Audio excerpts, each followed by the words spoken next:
안녕하세요. 어디서 말하기도 창피한 일을 겪었던 여자입니다.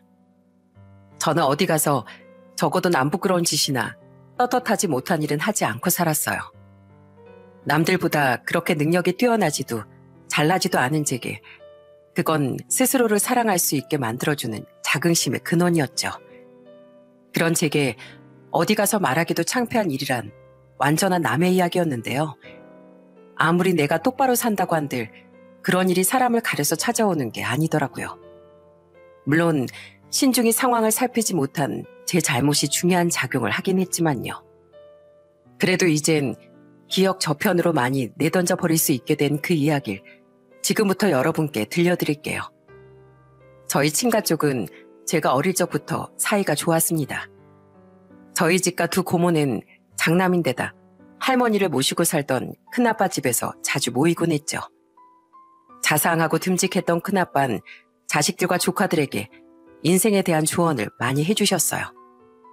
물론 어른으로서 당연히 해주실 수 있는 말이지만 괜히 귀 기울여 듣게 됐던 이유가 하나 더 있었어요. 그건 바로 큰아빠가 그 어려웠던 시절에 일찍 돌아가신 할아버지를 대신해 동생들을 다 공부시키고 난 뒤 뒤늦게 대학을 나와 자기 사업까지 성공시키며 자수성가한 분이기 때문이었죠. 큰아빠의 회사는 그리 크진 않아도 안정적으로 어깨에 뿌리를 내리고 나중엔 지방에 지사도 하나 낼 정도로 속이 옹골찬 기업이었어요. 그렇게 친가의 기둥 같았던 큰아빠는 제가 대학을 졸업하고 취업을 한 뒤에도 늘 관심을 잊지 않으셨습니다. 제가 그래도 강소기업이라고 불리는 더 크고 탄탄한 회사로 전보다 많은 연봉을 제안받으며 사회생활 5년 뒤 이직에 성공했을 땐 크게 칭찬도 해주셨죠. 기특하구나. 몸값을 높이고 좋은 회사에 갔다는 그 사실 자체가 아니라 그러기 위해 꾸준히 노력한 네 시간과 노력이 말이다. 뿌듯함을 느꼈던 전 이번 회사에서도 더 발전하며 열심히 일해야겠다고 다짐했습니다. 그런데 전 회사보다야 연봉도 높고 회사도 크다지만 직장 스트레스의 진또배기는 사람이라고 하지 않습니까? 제가 이직한 회사는 알고 보니 내부의 파벌 싸움이 판을 치는 곳이었더라고요. 대기업이나 큰 중견기업도 아닌 그 작은 회사에서 사람들이 얼마나 편을 가르고 헐뜯던지요. 그로 인해 아래 직원들과 파벌 싸움엔 관심이 없던 다른 직원들만 새우등이 터져갔죠. 게다가 윗선에 썩어서 고여가는 인물들만 많아서인지 소위 말하는 꼰대 문화도 너무 심했었어요. 그 회사의 윗선들은 회식을 거의 사랑하는 수준이었는데 한 번 하면 3차까지 무조건 달리던 그 회식에 빠지기라도 했다간 얼마나 갈굼을 당했는지 모릅니다. 이봐, 얼굴이 좋네. 어제 중요한 집안일이 있다고 감히 내가 주최한 회식에서 빠지더니만 밤에 두 발 뻗고 잠 되게 잘 잤나 봐. 회식을 빠진 사람을 다음 날에 불러 대놓고 망신 주기, 은근히 업무 몰아주기, 아니면 같은 보고서의 수정을 10번도 넘게 시키기 등 회식을 빠진 직원에겐 보복이 돌아오는 경우가 부지기수였어요. 딱 오묘하게 법에 걸리지 않을 정도로만 괴롭힌 거죠. 아니면 잦은 회식 미참석자인 경우 승진해서 누락되는 경우도 대부분이었어요. 저도 몇 번 피치 못할 사정으로 회식을 빠졌다가 괴롭힘을 당했었기에 이후론 쓰러질 것 같아도 그냥 회식에 참석하곤 했습니다. 미정아, 너 괜찮냐? 어제 다크서클이 턱 밑까지 내려왔다.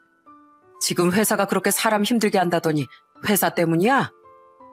내 큰아빠 자꾸 회식에 불러대니까 피곤해서 업무 집중도도 떨어지더라고요. 그래서 야근이 늘게 되고 야근 안 하는 날엔 또 회식 가고 너무 힘들어요. 평소에도 직장 사람들 파벌 싸움하는 거 눈치 보느라 스트레스도 심하고요. 그런데 왜 안 그만둬? 저희 회사가 안타깝게도 이쪽 업계에선 나름 영향력이 있는 곳이거든요.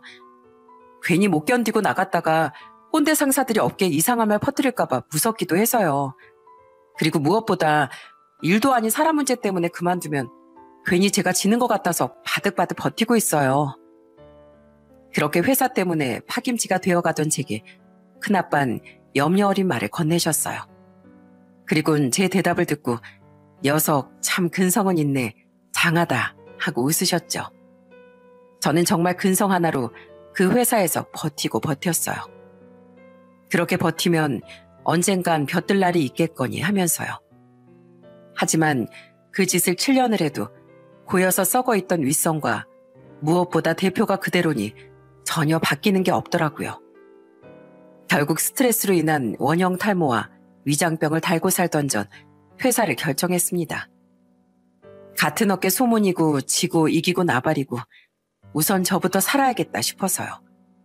또한 변화해가는 세상에 발맞춰 바뀔 기미가 보이지 않던 그쪽 어깨에 큰 회의감을 느끼고 있기도 했었죠.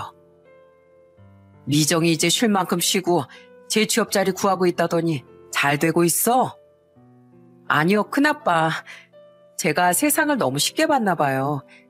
이제 원래 어깨 말고 다른 쪽 어깨로 방향을 바꿔보려고 이곳저곳 이력서를 넣고 있는데 36짜리 중고 신입을 받아준다는 곳이 생각보다 없네요. 그래서 다시 원래 어깨 쪽 회사들에도 이력서를 넣어봤는데 요즘 취업 시장이 워낙 얼어붙어서 그것도 힘들더라고요. 공백이 길어지면 그만큼 취업도 더 힘들어질 텐데 걱정이에요. 퇴사 후 한 달 정도 휴식을 취한 전 다시 재취업 준비에 돌입했습니다. 하지만 그게 마음처럼 쉽지가 않아 전 퇴사 후 거의 10달 가까이를 초조하게 백수로 지내야 했어요.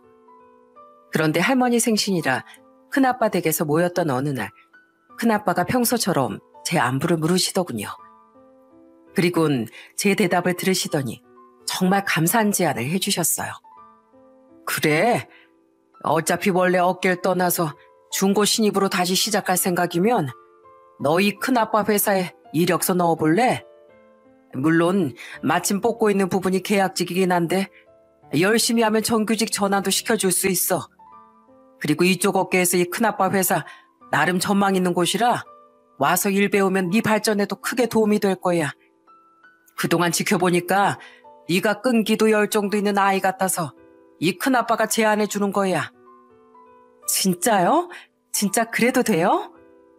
대신 만약 네가 우리 회사에 들어온다고 해도 널 특별 대우해 주는 일은 없을 거야.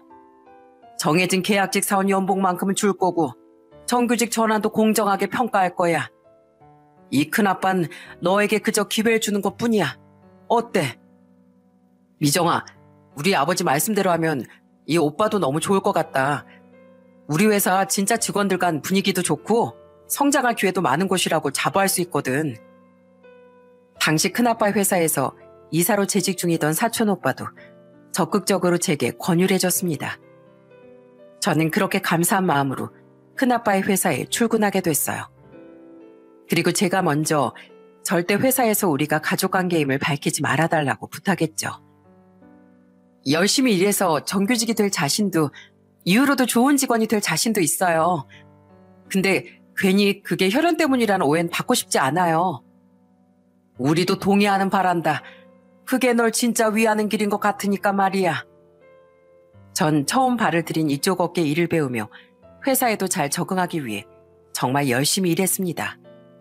바닥부터 배우고 다지며 회사 업무를 익히고 관련 자격증을 따기 위해 퇴근 후엔 학원도 다녔죠.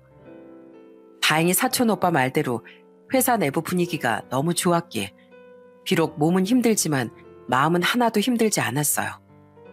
그리고 그런 저를 좋게 봤는지 늘 음료수도 사주고 응원도 해주던 사람이 있었습니다. 미정씨, 좀 쉬엄쉬엄해요. 사람이 하늘도 한번 보고 목도 좀 축이는 시간이 있어야 일머리도 더 잘 돌아가죠. 매번 감사합니다, 과장님. 커피 잘 마실게요.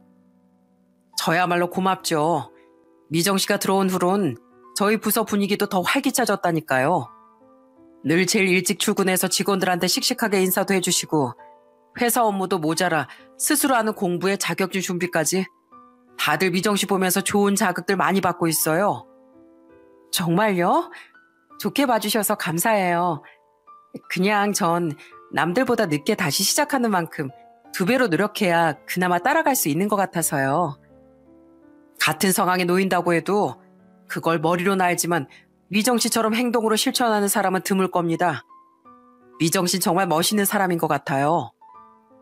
그 사람은 바로 저와 같은 부서에서 일하던 저보다 2살 많던 과장님이었어요. 다른 직원들보다 유독 저를 더 챙겨주는 모습을 보고 저는 이 사람이 나한테 관심이 있구나 하고 깨달았어요.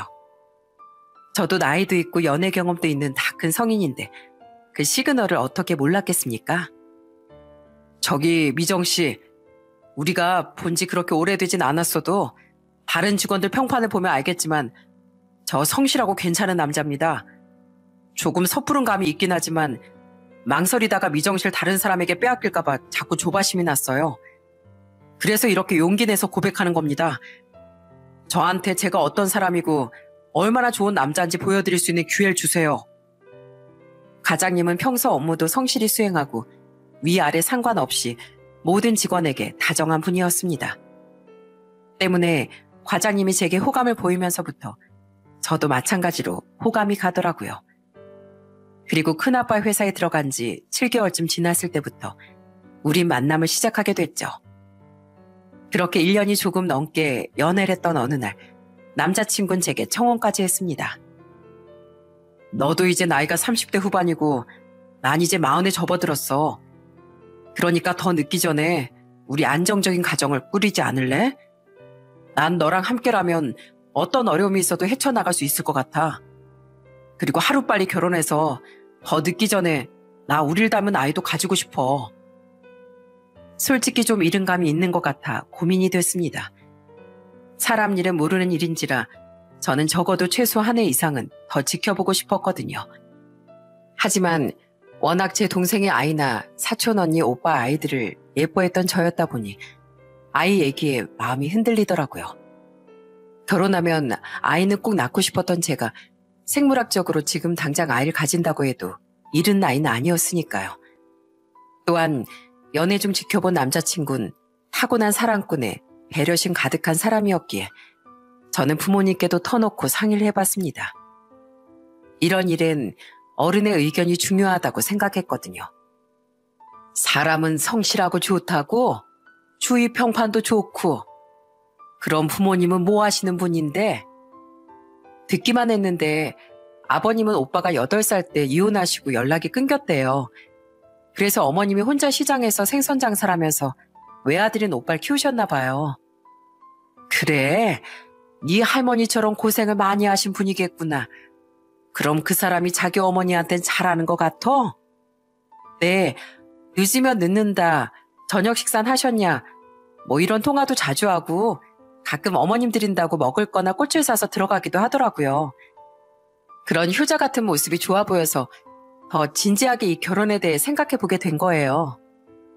그래, 자기 부모에 대한 고마움을 잘 아는 사람이라면 인성은 된 사람 같구나. 회사 직원들 평판도 좋고 너한테도 잘하고 어른 공경도 할 줄 아는 사람이라면 이 엄마랑 아빠 나쁘지 않다고 생각한다. 주위 얘기를 들어보면 꼭 오래 만난다고 해서 잘 사는 것도 아니고 짧게 만났다고 해서 못 사는 것도 아니더라고. 제게 긍정적인 말을 해주신 부모님은 나중에 은근슬쩍 큰아빠께 남자친구에 대해 물어보신 모양이더군요. 나중에 회사에서 마주친 큰아빠는 다른 직원들 몰래 제 옆구리를 쿡 찌르며 놀리셨죠. 너 왜 이 큰아빠한테 임 과장이랑 연애한다고 말을 안 했어? 뭐야, 큰아빠가 그걸 어떻게 하셨어요? 이놈아, 결혼 이야기까지 오갈 정도면 진지한 사이라는 건데 이 큰아빠한테 언제까지 숨길 수 있을 줄 알았어? 너희 아빠가 임 과장이 어떤 사람이냐고 나한테 물어보더라. 그래서 사람 괜찮고 성실하다고 말해줬지. 이 큰아빠가 네 연애 소식 듣고 얼마나 놀랐는지 알아? 아휴, 회사에서 비밀 연애 중이니까 큰아빠한테도 비밀로 한 거죠.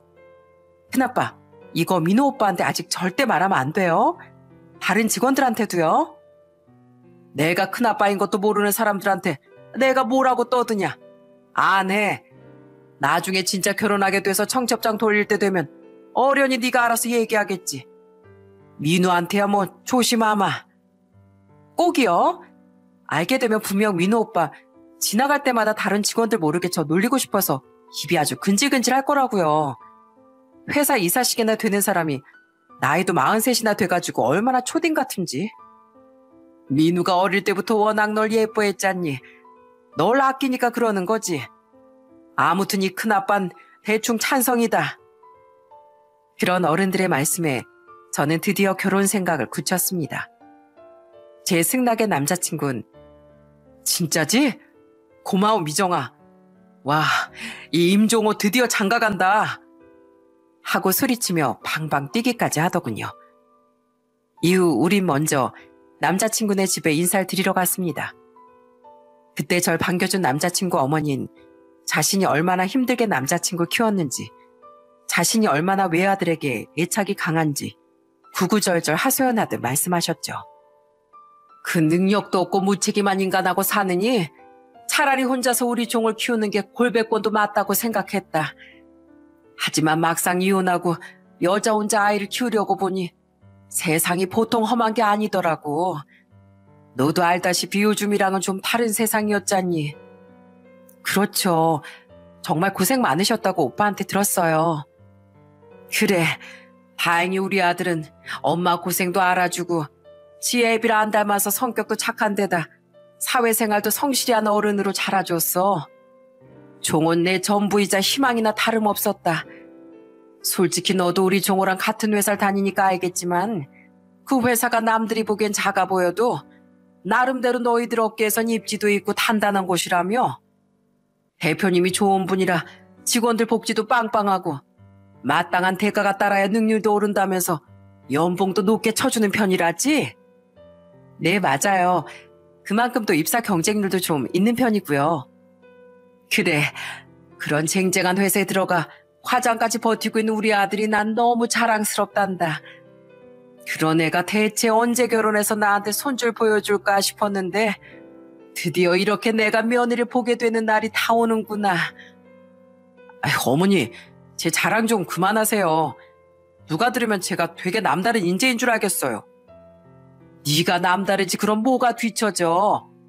아이고, 그래도 내가 손님 불러놓고 너무 내 아들 자랑만 했구나. 미안하다. 내가 우리 아들 얘기만 나오면 이렇게 정신을 못 차려. 이해해 주렴. 사람이 늙으면 할 말은 자식 자랑밖에 없더라고. 저기 뭐야, 그래서 부모님은 뭐 하신다고? 아빠는 한 회사를 쭉 다니시다가 지금은 은퇴하고 이런저런 부업하면서 지내고 계세요.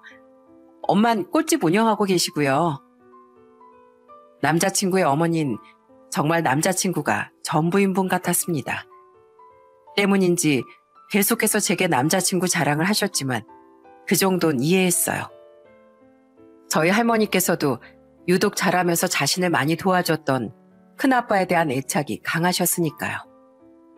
하지만 그렇다고 큰엄마를 구박하셨던 것도 아니었고 오히려 큰아빠에 대한 강한 애착만큼 큰엄마도 예뻐하셨죠. 때문에 아들을 많이 아끼는 어른이라고 해서 며느리를 차별할 거라는 색안경은 끼지 않을 수 있었어요. 또한 그날 봤을 때만큼은 무례하거나 경우가 없는 분도 아니었고 제게도 잘해주셨기에 저는 그저 저희 할머니처럼 강하고 존경스러운 분이라고만 생각했습니다. 그렇게 남자친구 집에 다녀온 후 우린 저희 집에도 인사를 드리려고 했어요. 하지만 하필 저희 부모님이 주말마다 친구분들 관련 행사나 경조사 참석이 겹쳐 우린 3주 뒤에 주말에야 저희 부모님과 만날 약속을 잡게 됐죠. 그리고 전 그날 부모님께 인사시킨 후 남자친구에게 큰아빠에 대해 말도 할 생각이었어요. 다른 직원들에게야 웬만하면 오래도록 비밀을 지키고 싶었지만 결혼할 사람에게 언제까지 그 사실을 숨길 수는 없었으니까요. 그렇게 시간이 흘러 저희 부모님께 인사드릴 날까지 나흘 정도 남았던 어느 날이었습니다. 오빠, 왜 이렇게 오늘 표정이 어두워? 어디 아파? 아프긴 아무 일도 아니야. 아무 일도 아니라고? 그러기엔 옆에서 쭉 보니까 계속 표정이 어둡던데? 그냥 어제 어머니랑 좀 의견 차이 때문에 다퉈서 그래. 가족끼리는 종종 투덕거리기도 하면서 사는 거잖아. 그것 때문에 그러니까 진짜 신경 쓰지 마. 그날 보니 출근할 때부터 남자친구의 표정이 좋지 않더군요. 전 아무도 없을 때 노려 이유를 물어봤어요. 그리곤 어머니와 다퉜다는 남자친구의 말에 걱정도 되고 이유가 궁금하기도 했죠. 워낙 사이가 좋아 보이는 모자 사이였으니까요. 하지만 말하고 싶지 않은 데는 다 이유가 있겠거니 싶어 저는 위로의 뜻으로 남자친구의 등만 몇 번 두드려줬습니다. 그런데 그날 직원들과 점심을 먹고 회사로 돌아오던 때 저는 그 모자가 다퉜다는 이유를 의도치 않게 알게 됐어요. 야, 김미정! 그날 전 남자친구와는 다른 무리의 직원들과 식사를 했었습니다. 그리고는 다 함께 여유롭게 회사 건물로 들어가려는데 누군가 건물 앞에서 제 이름을 크게 부르더군요. 놀란 저와 다른 직원들 모두 소리의 근원지를 찾아 고개를 돌렸어요. 그때 씩씩대며 제게 다가온 목소리의 주인을 본 순간 저는 깜짝 놀라 소리쳤습니다. 어머님?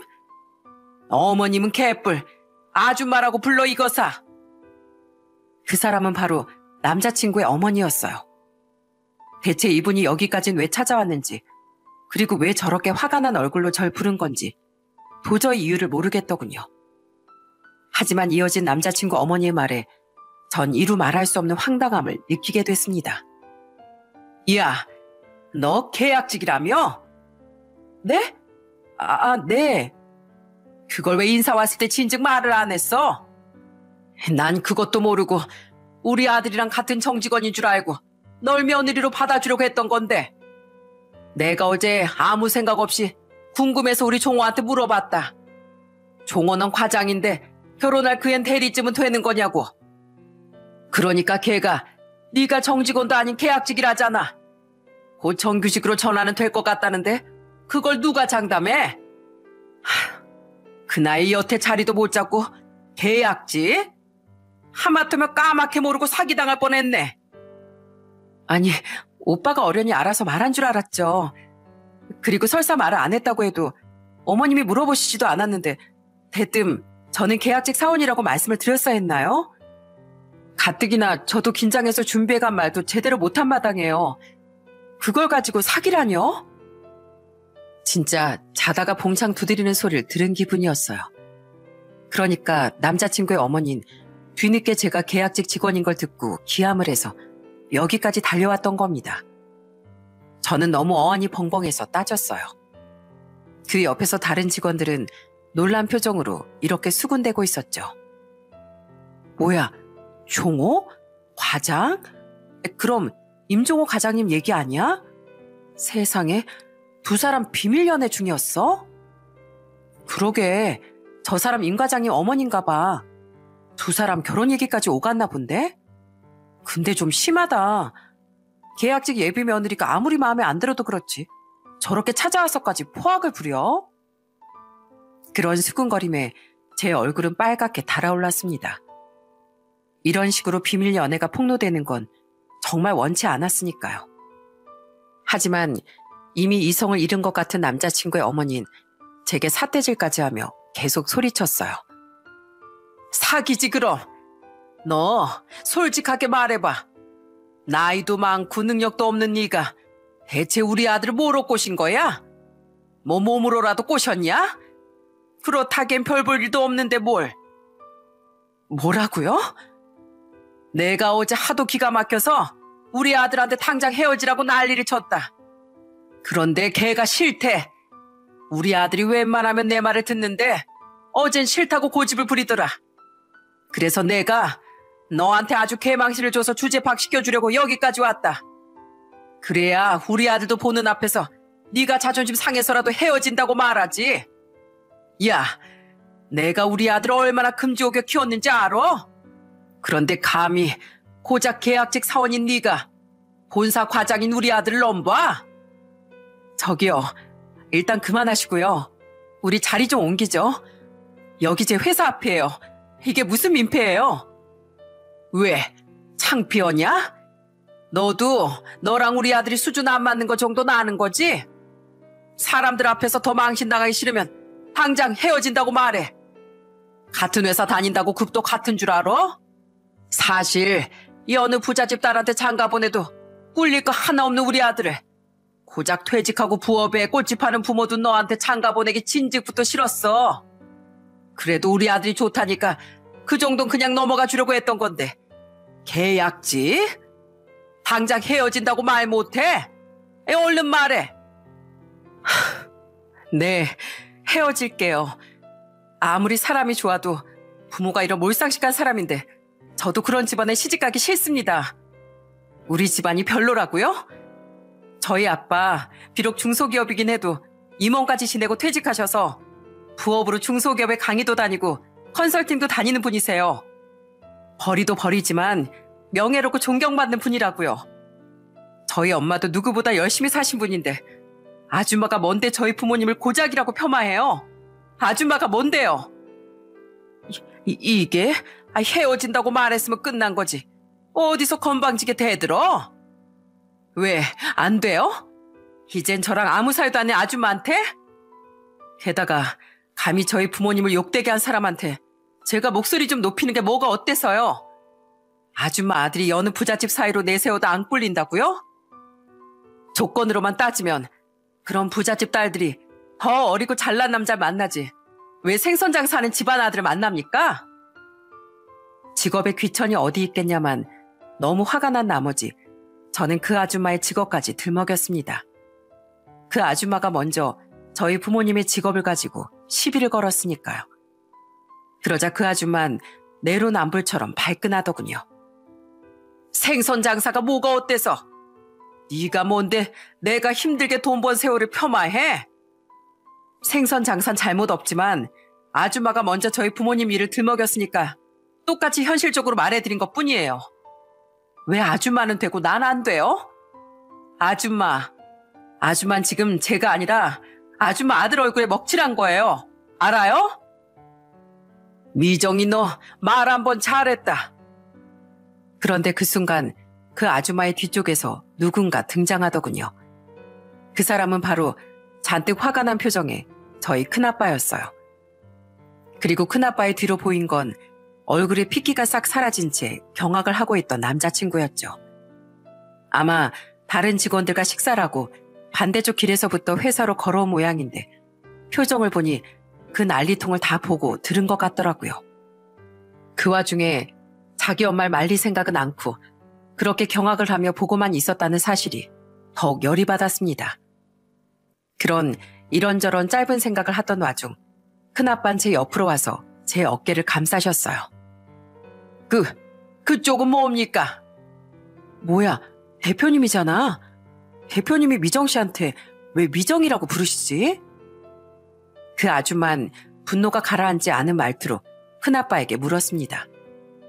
그리고는 저희 주위에서 수군된 다른 직원의 말을 듣고 순식간에 얌전한 표정이 됐죠. 대표? 그쪽이 우리 아들 회사 대표님입니까? 이거 신뢰가 많았습니다. 전 이 회사 다니는 임종호 과장 모친되는 사람인데요. 사적인 볼 일이 좀 있어서. 예, 뒤에서 다 들었습니다. 제가 이 회사 대표도 맞고요.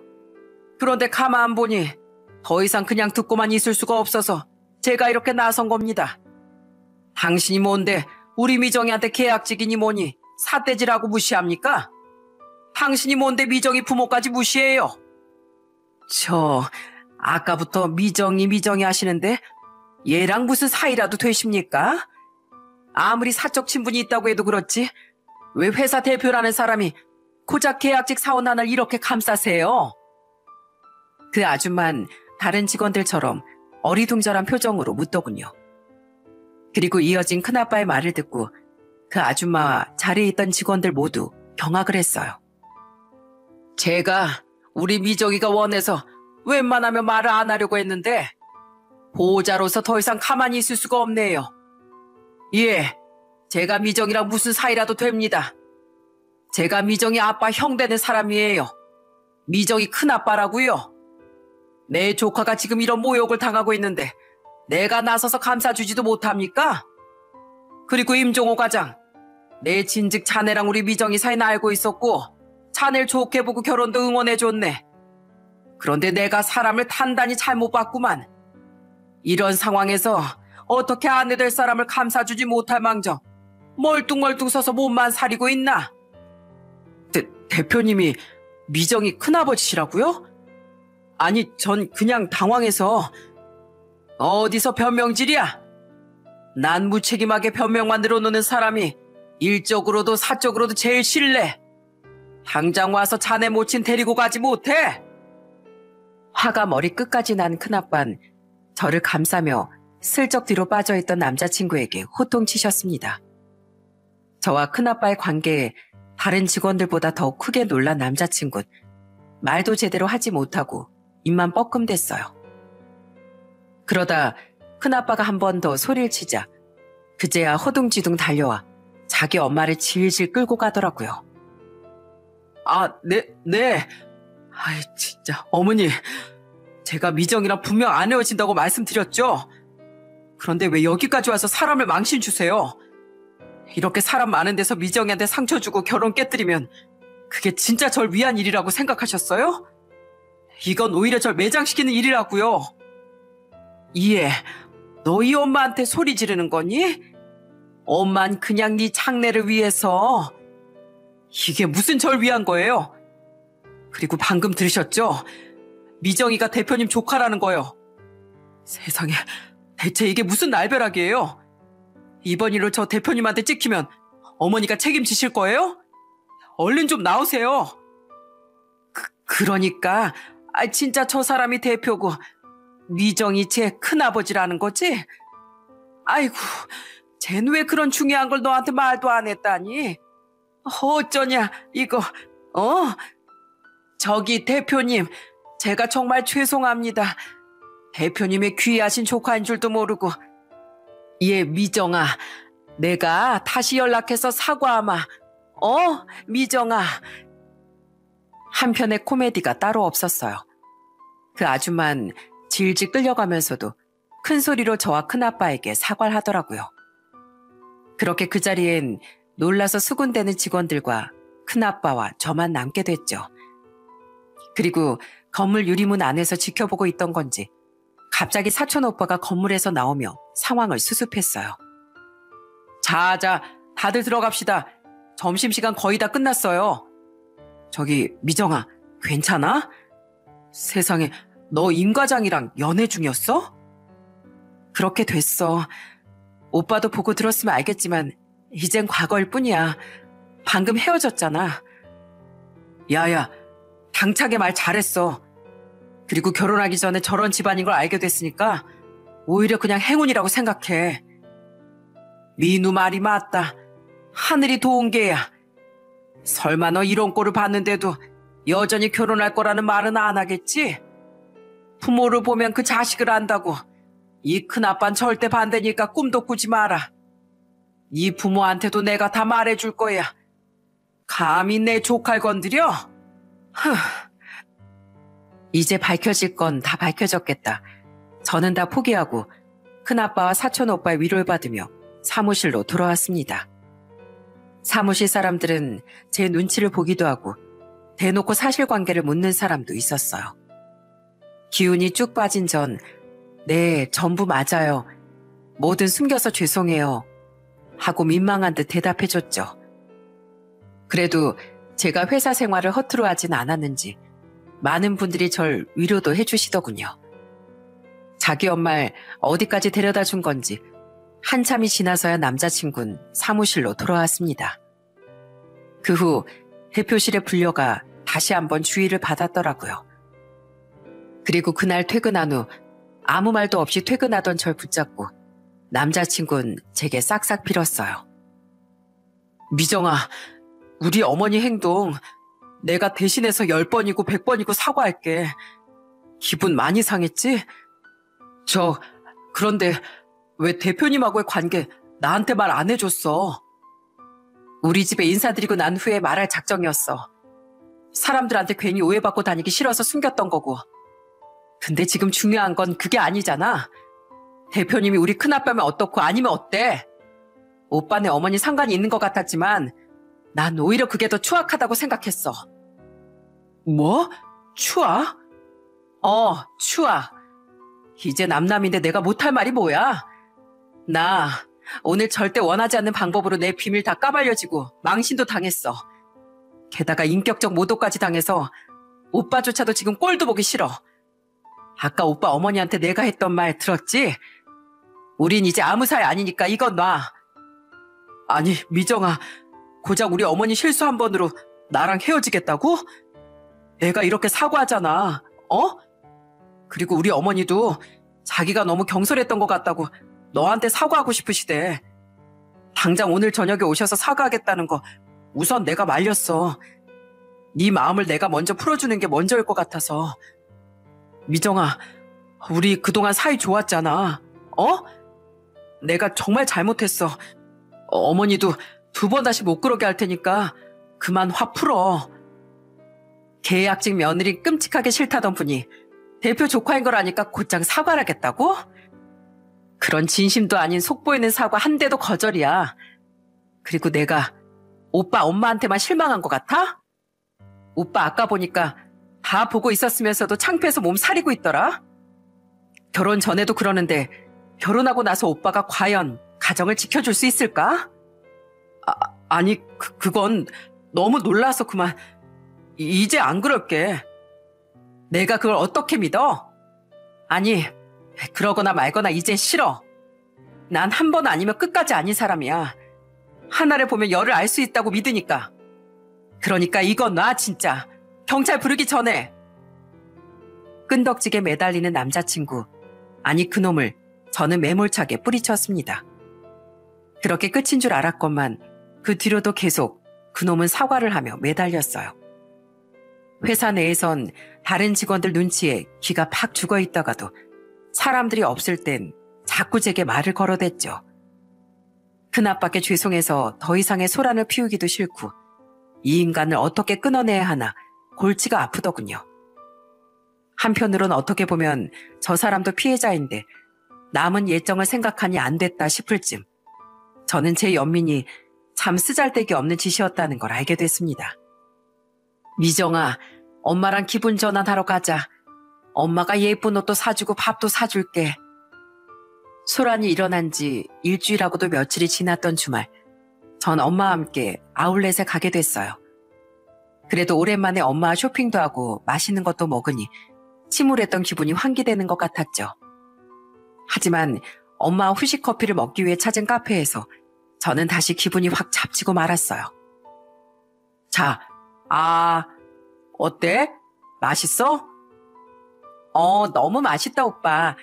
자, 오빠도 그건 바로 저와 엄마의 눈앞에 나타난 전 남자친구 때문이었습니다. 그런데 그놈은 웬 여자와 함께 카페 테이블에 앉아 커피를 마시고 서로의 입에 케이크도 먹여주고 있더라고요. 순간 아주 더러운 촉이 딱 꽂히더군요. 저는 저처럼 놀란 엄마를 두고 그 테이블로 다가가 큰 소리로 말을 건넸어요. 야, 임종호, 너 여기서 뭐하냐? 이 여자 누군데? 미정아, 네가 여긴 어떻게고 나발이고 이 사람 누군데 너랑 케이크를 하면서 먹여준 애 만회하고 있냐고. 저기요, 그쪽 누구세요? 네? 저 종호 오빠랑 결혼할 사이인데요. 그쪽은 누구세요? 결혼할 사이요? 기가 막혀서 진짜. 전 이 자식이랑 얼마 전까지 결혼할 사이였다가 헤어진 사람인데요. 네? 그놈은 절 보며 당황한 나머지 포크까지 툭 떨구더군요. 그놈에게 물어봤자 솔직한 대답이 나올 것 같지 않아 저는 상대쪽 여자에게 묻곤 기가 막힌 대답을 듣게 됐죠. 그러니까 그렇게 저 아니면 안 된다고 매달렸던 그놈은 자세히는 모르겠지만 양다리를 걸치고 있었던 겁니다. 제 말을 듣고 표정이 일그러진 그 여자의 반응을 보니 그 여자 또한 모르는 일인 것 같더군요. 그리고 그 여잔 갑자기 벌떡 자리에서 일어나더니 자신의 앞에 있던 냉커피를 그놈에게 쫙 뿌려버렸어요.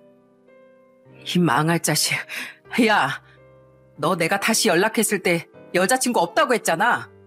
그래서 내가 너랑 다시 8개월이나 만났던 건데 뭐? 결혼할 여자가 있었어? 그래서 내가 계속 결혼하자 해도 차일피일 미뤘던 거야? 뭐 이런 쓰레기가 다 있어. 너 또 연락하면 내가 가만 안 둘 줄 알아? 대차게 소리친 그 여잔 가방을 들고 카페를 나가버렸습니다. 그런데 그놈은 그 여자를 쫓아가지 않고 제게 변명을 하고 있더라고요. 8개월을 만나셨어? 이거 진짜 시궁창 같은 놈 아니야? 그러면서 왜 나한테 매달린 건데? 아니, 알겠어. 다 걸린 마당에 그냥 솔직하게 말할게. 사실 쟨 예전에 만나던 여자친구인데 미정이 너랑 만나던 당시 다시 만나자고 연락이 왔었어. 난 진짜 너 좋아했거든. 근데 우리 어머니가 자꾸 능력 있는 여자 만나야 한다고 세뇌시키듯이 말씀하시니까 너와의 미래에 대해 고민이 됐던 것도 사실이야. 고민? 그래. 솔직히 나도 나이가 있는데 마누라 될 사람 능력을 바라는 건 당연하잖아. 제가 성격은 좀 별로여도 직장은 꽤 괜찮았거든. 그래서 우선 둘 다 만나면서 선택해보려고 했는데 내 가슴이 원하는 건 역시나 미정이 너더라. 그래서 결국 너랑 결혼하기로 결정하고 어머니께 소개도 시켜드렸던 거야. 어머니가 네가 계약직이니까 헤어지라고 말했을 때도 어머니랑 다퉈가기까지 하면서 거부한 날 봐. 이제 알겠어? 내가 얼마나 너한테 진심이었는지? 그걸 지금 어필이라고 하고 있는 거야? 바람을 피운 주제에? 그냥 현실적인 고민 때문에 잠깐 저울질한 거지. 내 마음은 쭉 너였다니까? 널 얼마나 사랑했으면 더 좋은 조건도 포기하고 어머니랑도 싸우면서 너랑 결혼하려고 했겠어. 그럼 지금까지 저 여자랑은 왜 만났는데? 그건 오늘 헤어지려고 만났던 거야. 하도 기가 막혀서 캐물었지만 그놈의 입에서 나온 말은 갈수록 황당해질 뿐이었습니다. 저는 이놈이 가만히 있어주니 사람을 물러보나 싶어 그놈 앞에 있던 케이크를 접시째로 들어 그놈 얼굴에 뭉개버렸어요. 그리곤 입안에 들어간 케이크 때문에 으붑거리기만 하던 그놈에게 악담을 퍼부어줬죠. 헤어지려고 만났다는 놈이 아울렛에 쇼핑을 오고 케이크를 서로 먹여주고 있냐? 나랑 결혼하고 나서도 넌 분명 날 기만하고 저 여자를 가지고 놀았을 거야. 이 하수구에끼 물곰팡이보다도 못한 놈아. 어디서 이런 별 그지 같은 게 내 인생에 끼어들어선? 야, 너 인생 똑바로 살아. 알았냐? 회사에서 감히 고개 쳐들고 다닐 생각도 하지 말고. 저는 차마 이곳에 적지 못할 쌍욕까지 덧붙여 퍼부어준 뒤 뒤에서 조용히 분노하고 있던 엄마에게 그만 가자고 말했습니다. 하지만 엄만 그대로 가기엔 분이 풀리지 않으셨나 보더라고요. 엄만 잠시 두리번대더니 이내 그놈 앞에 놓여있던 냉수 한 잔을 집어드시더군요. 그리곤 아직 케이크 때문에 퇴퇴거리고 있던 그놈의 입에 대고 그 물을 뿌려버리셨어요. 목 막히지? 물 마셔라 이 씹어먹을 놈아. 그제야 속이 좀 시원해졌는지 엄만 절 데리고 그곳에서 나오셨습니다. 엄마의 꽃집 명함을 카페 직원분께 건네드리며 죄송하다는 말과 혹시 청소 비용 등 변상할 일이 있으면 꼭 연락 달라는 말을 남기신 채 말이죠. 그 후 그놈은 며칠 동안 제 눈치를 보다 회사를 아예 그만둬버렸습니다. 그동안 그놈은 사람들 몰래 자신의 이야기를 회사에 퍼뜨릴 거냐고 최근에 대곤 했어요. 물론 이딴 놈에게 양다리 당했다는 사실이 치욕스러워 입 밖으로 뱉을 생각도 없었지만 그놈이 너무 괘씸한 나머지 이렇게 대답하곤 했죠. 하든 말든 내 마음이니까 그만 좀 물어봐. 그러게 진즉 인생을 떳떳하게 살지 그랬냐? 그런 제 대답에 그놈은 제가 진짜 회사에 소문을 퍼뜨릴까봐 겁을 먹었나 보더라고요. 그랬으니 대뜸 사표를 내자마자 그만둬 버린 거겠죠. 그런데 그놈이 회사를 그만둔 지 이틀 뒤 그놈의 엄마가 또 회사로 절 찾아와 소리치더군요. 이야, 너 대체 네 큰아빠한테 뭐라고 했냐? 뭐라고 했길래 우리 아들이 회사에서 잘리기까지 했어? 네가 뭔데 우리 아들이 이런 꼴로 만드냐고? 잘리기 누가 잘려요? 자기 발로 그만두고 나갔구만. 뭐? 거짓말 하지 마. 분명히 네가 뒤에서 술을 쓴 거지? 이 교활한 기집애야. 진짜 모자가 아주 세트로 사람 짜증나게 하네. 내가 진짜 창피해서 말 안 하려고 했는데 아줌마 아들 양다리 걸쳤던 거 알아요? 나랑 결혼 안 해 만회하면서도 전 여친인가를 다시 만났었다고요. 심지어 나한테 미안하다고 그렇게 싹싹 빌어대더니 그 와중에도 그 여자랑은 케이크 앙 하고 먹여주면서 아주 신이 났습니다. 내가 그걸 우리 엄마랑 같이 직접 목격했어요. 그걸 제가 회사에 퍼뜨릴까봐 지레 겁먹고 자기 발로 그만두고 나간 거구만. 왜 이렇게 엄한 데 와서 삽질이에요? 좀 가요, 가. 아, 진짜 무당집 가서 살풀이라도 해야 되는 거야, 뭐야? 우리 아들이? 제 말에 그 아줌만 합주기가 되어 주위 눈치를 살피더군요. 그리곤 누군가 업무 방해라며 경찰을 부르려고 하자 냅다 줄행랑을 쳐버렸죠. 진짜 조용히 좀 지내고 싶었건만 자꾸 저를 회사에서 화제성 강한 스타로 만들어주던 그 아줌마 때문에 얼마나 약이 올랐는지 모릅니다. 그 뒤 들려오는 소식도 없고 딱히 제가 소식을 묻고 다니지도 않아 그놈이 어떻게 지내는지 모릅니다. 그날 그놈 모친이 회사에 찾아온 일로 그놈의 실체에 대한 소문은 회사에 쫙 퍼졌었어요.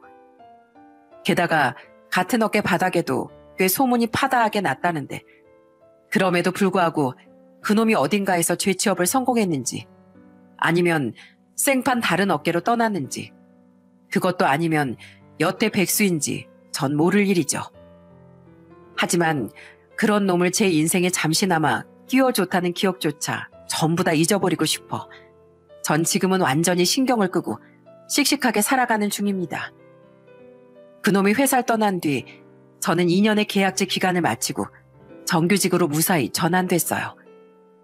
그때 큰아빠와 친척지간인 것이 알려져 사람들이 색안경을 끼고 보진 않을까 걱정했는데 다행히 다들 제 노력을 인정해 주더라고요. 그래도 혹시 모르는 일이니 저는 큰아빠의 얼굴에 먹칠하지 않기 위해서라도 남들보다 더 일찍 출근하고 더 늦게 퇴근하며 조금이라도 일을 많이 하려고 애쓰는 중입니다. 회사에서 우리 미정이만 보면 내 마음이 참 흐뭇해. 내 가족이 회사에서 누구보다 타의 모범이 되는 직원이니 말이야. 민우 너 혹시라도 나태하게 굴면 후계자 자리 당장 미정이한테 넘길 테니까 긴장해라. 아이쿠, 네네. 미정아, 우리 이제 라이벌이야? 큰아빠는 그런 제가 기특하다며 칭찬을 해주시곤 합니다. 그 옆에서 사촌 오빠는 긴장해야겠다며 너스레를 떨곤 하죠. 물론 말도 안 되는 이야기인 건 당연히 잘 알고 있고 조금이라도 특혜를 받고 싶은 털끝만큼의 사심도 제겐 없어요. 그저 제가 힘들 때 손을 내밀어준 큰아빠를 위해서라도 나중에 사촌 오빠가 회사를 물려받는다고 해도 이 회사를 위해 열심히 충성을 다할 생각입니다. 결혼이야 뭐 제 팔자에 결혼이 있다면 언젠간 하는 거고 아니면 마는 거지 하는 생각으로 살고 있죠. 그래도 누군가를 또 만나게 된다면 그때 나이고 뭐고 서두르지 않고 최소 2년은 넘게 진득하게 지켜볼 생각이에요. 그래야 같은 실수를 반복하지 않을 테니까요. 요즘 세상은 무작정 항상 솔직하기보단 누구나 사회적인 가면 하나씩은 쓰고 살아가는 것 같습니다. 우울한 사람이 밝은 모습의 가면을 쓰고 있다든지 정 많은 사람이 자신을 보호하려고 까칠하고 냉담한 가면을 쓰고 있다든지 등등 말이죠. 그리고 그들 중 가장 위험한 사람은 당연하게도 멀쩡하고 선량해 보이는 가면을 쓰고 있지만 실제로는 추악하고 더러운 민낯을 가진 제 전 남자친구 같은 부류인 것 같아요. 그러니 여러분께선 저처럼 뒤늦게 알아채고 분노하기 전에 미리미리 조심하며 사람을 잘 걸러내시기 바랍니다. 알아가고 가까워지는데 너무 조급해하지 말고 아주 신중하게 말입니다. 세상에서 가장 조심해야 하는 존재는 안타깝게도 사람이니까요. 그럼 전 이만 여기서 인사드릴게요. 끝까지 들어주셔서 감사합니다.